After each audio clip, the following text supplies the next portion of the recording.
series? Yeah, tonight was, listen, season 1 and season 2 are pretty ridiculous too. I mean, this is a great show. It's a great format.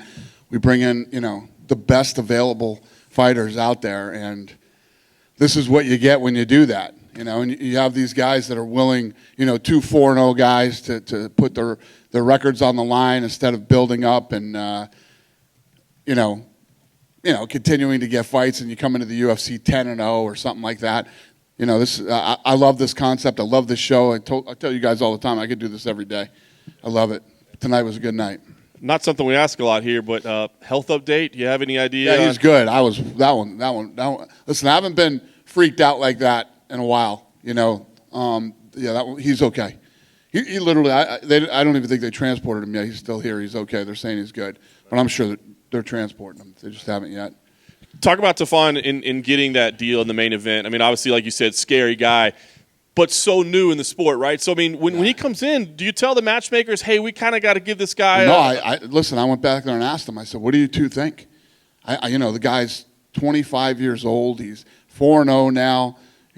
He's obviously super green. And they're like, this dude's ready. I said, really? You think so? They're like, yeah, he's ready. So you can't really protect somebody. I mean, once you're in the UFC, you're in the UFC, well, it's right? Not about protecting. It's like, do you take that guy and get him some smaller? It looks like the guy's badass. He's got the power. He's got the cardio with the power. He's got he's very very controlled, very smooth, not running after things. And he fought a guy tonight with 10 fights. The other kid's got 10 fights.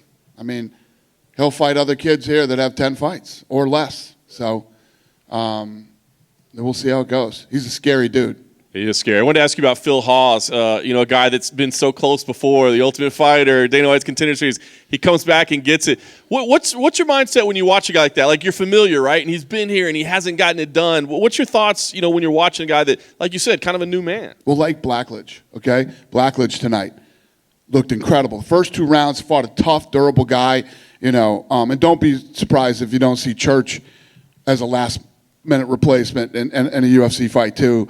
But a kid like Blackledge, who looked good tonight, he got the first one under his belt. I'm sure that, you have to imagine the adrenaline dump and the ton of nerves that these guys have when they come in for an opportunity like this. He goes out. We'll bring him back in November. He'll get another fight. He's already done this. He's already been here, and now he knows, if he'd have put the pedal to the metal in that 3rd round the way he did 1 and 2, I couldn't have said no to him. There's no way. Make me not say no. Make me not say no. So, you keep throwing out these November dates. They're going to bring it back in November. Can you give us the exact schedule of what's happening here? I don't know yet. Yeah, I don't know yet. There's so many things going on. So we got, I guess. Can we make Fight Island official finally? We're going to Fight Island. Yeah. We're going to Fight Island. They all have these big plans on how we're going to announce all this stuff. The Ultimate Fighter's coming back too. I start filming that when I get back from Fight Island. We got the Contender Series, lots of things going on. And just to confirm, I mean, obviously I think we all know, but 253 starts Fight Island. There's 3 fight nights in between, and then 254 with Khabib and Gaethje, that would end it. Yeah. And then I'm assuming Contender Series goes on hold during that, or would you do shows over there? No, we go on hiatus until I get back. Okay, so next week will be the last one. I'll be there the whole 5 weeks, yeah. Okay. Last thing I want to ask you, Dana, obviously I wasn't here last week. It was a kind of a crazy week, right, with all the COVID tests and everything. Mm-hmm. Clearly I've seen this thing from the start. You guys have got a lot of controls in place. But do you start getting a little nervous when you have that many positives and you're getting these day of removals? I mean, does that raise red flags or concern you at all? Nah. Look at the history here. Look at what we've done. Look at how it's all worked out. One of the things that we're not doing that the other sports are doing is there's people that keep testing positive, right? Positive, but they're not. They have no symptoms and they're not contagious. They're letting those guys play. If it's in the NBA or Major League Baseball, we're not. So, that's the difference. And I think we just had a situation last week where they tested negative, then tested positive. So it's just this thing's fucking wacky, and do the best you can, and we're doing everything the right way. It just who knows with this thing, man? Nobody's got this whole thing figured out yet, but you know, we've been solid. Think about me. I'm in there. I shake their hands. I do all this other stuff, and I haven't had COVID. Hey, Dana. Anybody asked you not to do that? Has anybody said, Dana, could you not shake hands with everybody? I will shake people's hands till the day I die. Hey, Dana. Yep. At this point, you've basically become sort of a scientific example of what COVID can do. You guys have tested so many people. You have so many results. Are you ever considering letting those findings be public about how many people test fake positive, how many people get it again? Do you ever think about sharing those findings? Yeah, I think, listen, if anybody ever reached out to us and wanted that information, we would absolutely give it to them. I think we're going back to Abu Dhabi. We'll have 5 straight weeks there. And by the time we wrap up the end of this year, by January, we should have a really good database on how this whole thing played out, and could probably put together something cool that we could give to other people or write a story about or something like that. Going back to tonight, over the past few weeks, occasionally you'll pick a fighter that you've given a contract to as, I'm expecting big things from this guy. You didn't do that tonight, but if there was one person who stood out to you tonight, who would it have been? Yeah, obviously the main event. I mean, this guy... This guy reminds me of he's like a Tyson type figure. You know what I mean? Physically, visually, and obviously with his fighting style. I mean, he's 4-0 now with 4 knockouts. I didn't see the first 3, but the last one was one of the most vicious knockouts I've ever seen. Just a couple of other things. Earlier today, Kevin Ioli said that you've confirmed Khamzat Chimaev will be fighting Gerald Meschert here in Vegas, and then again Damian Maia here in Vegas. Right. How come he's not fighting in Fight Island? I don't know how that played out, but that's how we're doing it. I don't know. I told these guys, get him 2 fights. Get him 1 here in Vegas and 1 in Fight Island, and he's fighting both here. I don't know why they ended up doing that, but whatever. It's all good. Is there a risk that by booking him 2 fights at once, if he loses the first fight, does Gerald feel disrespected? Is this an opportunity for him to prove you guys wrong? What's the thinking in booking a guy 2 fights at once? Yeah, the thing is, the guy wants to keep fighting. He wants all these fights back to back. It's no disrespect to his opponent. He's either going to win or lose. That has nothing to do with us. That's up to them. But to do that, for him to really fight 2 fights in a row, you have to book him. And last thing from me. And for a guy like him, I would never do that for somebody else. I'd be like, relax. Let's see if you get through this fight. But what I've seen from him, I'm willing to do that with him. Could there be some sort of abnormal gimmick where you have him booked middleweight and then again 2 weeks later at welterweight and just keep doing that and see how far he goes up both divisions at the same time? It's fascinating. Never really had anybody that's doing anything like he is right now. So I could see why you would say, don't you think this is disrespectful, booking a fight for him when he's got a fight? But that's how you have to do it. It's interesting. I like it, and I've never had a guy like this, so it's fun. I'll play this game with him. I after what I saw in his first 2 fights, fought real guys, man. He didn't fight chumps. This isn't a guy that's blew through a couple of setup fights. He beat real people, man, and I'm going to see how it plays out. And last thing for me, earlier this week, report from Errol Houani at ESPN that Nick Diaz is back in shape, did a 14-week sort of camp and is looking to return. His manager says he definitely wants to fight again. Have you heard or spoken to Nick Diaz or anyone in his team? Listen, the Nick Diaz thing, first of all, we would have never released that or done that.